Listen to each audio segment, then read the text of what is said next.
Ginawang hari ng Huda si David. Ikalawang kabanata. Pagkatapos nito, nagtanong si David sa Panginoon, "Pupunta po ba ako sa isa sa mga bayan ng Huda?" Sumagot ang Panginoon, "Pumunta ka." Muling nagtanong si David, "Saan po roon?" Sumagot ang Panginoon, "Sa Hebron."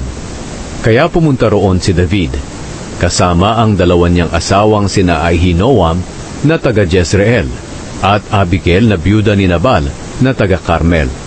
Isinama rin ni David ang mga tauhan niya at mga pamilya nila, at doon sila tumira sa Hebron at sa mga lugar sa paligid nito. Di nagtagal, pumunta ang mga pinuno ng Huda sa Hebron, at pinahiran ng langis ang ulo ni David bilang pagkilala na siya na ang hari ng Huda. Nang mabalitaan ni David na ang mga taga-Jabes Gilead ang naglibing kay Saul, nagpadala siya ng mga mensahero na nagsabi, "Pagpalain sana kayo ng Panginoon sa ipinakita niyong kabutihan kay Saul na hari ninyo sa pamamagitan ng paglilibing sa kanya.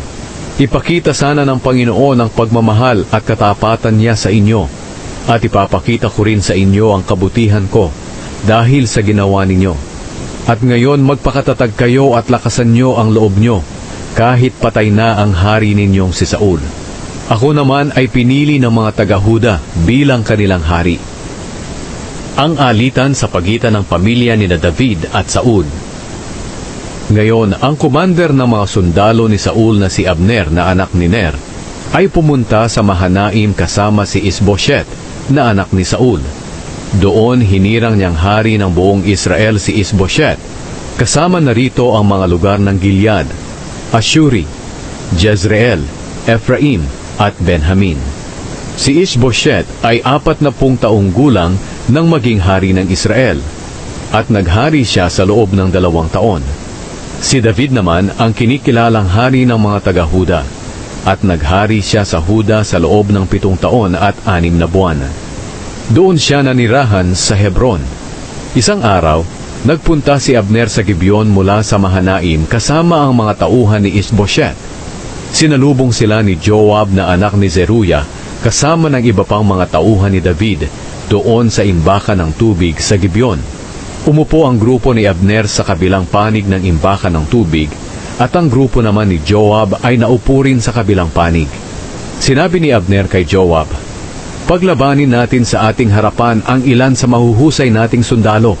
Pumayag si Joab, at tumayo ang 12 tauhan ni Isboset na mula sa lahi ni Benjamin para makipaglaban sa 12 tauhan ni David. Hinawakan nila ang ulo ng isa't isa at nagsaksakan hanggang sa mamatay silang lahat. Kaya tinawag na Helkat Hazurim ang lugar na iyon sa Gibeon. At nagkaroon ng matinding labanan sa pagitan ng 2 grupo. At ng araw na iyon, natalo si Abner at ang mga tauhan ng Israel laban sa mga tauhan ni David. Kasama sa labanan ang 3 anak ni Zeruya na sina Joab, Abishai at Asahel. Mabilis tumakbo si Asahel gaya ng usa, at hinabol niya si Abner ng walang lingon-lingon. Nang lumingon si Abner, nakita niya ito at tinanong, "Ikaw ba yan, Asahel?" Sumagot si Asahel, "Ako nga." Pagkatapos sinabi ni Abner sa kanya, "Huwag mo na akong habulin. Iyong isa na lang sa mga kasama ko ang habulin mo at kunin mo ang kagamitan niya." Pero hindi tumigil si Asahel sa paghabol sa kanya. Muling sinabi ni Abner kay Asahel, "Tumigil ka sa paghabol sa akin. Huwag mo akong piliting patayin ka. Wala na akong mukhang maihaharap sa kapatid mong si Joab kung papatayin kita." Pero hindi tumigil si Asahel sa paghabol sa kanya. Kaya tinusok niya ito ng dulo ng sibat, at tumagos ito hanggang sa likod. Bumagsak siya sa lupa at tuluyang namatay. Napahinto ang lahat ng dumadaan sa lugar na kinamatayan ni Asahel. Nang malaman ni Joab at Abishai ang nangyari, hinabol nila si Abner. Papalubog na ang araw nang makarating sila sa burol ng ama malapit sa Giya, sa daang papunta sa ilang ng Gibeon. Nagtipon kay Abner sa itaas ng burol ang mga sundalo mula sa lahi ni Benjamin para maghanda sa pakikipaglaban. Sinigawan ni Abner si Joab, "Itigil na natin ang patayang ito. Hindi mo ba naunawaan na sa malang ng loob ang ibubunga nito? Kailan mo patitigilin ang mga tauhan mo sa paghabol sa aming mga kadugunyo? Sumagot si Joab, tinitiyak ko sa iyo, sa harap ng presensya ng Diyos na buhay, na kung hindi mo iyan sinabi, patuloy kayong hahabulin ng mga tauhan ko hanggang umaga. Kaya pinatunog ni Joab ang trumpeta, at ang lahat niyang tauhan ay tumigil sa pagtugis sa mga Israelita, at tumigil ang labanan. Buong gabing naglakad si Abner at ang mga tauhan niya sa lambak ng Hordan.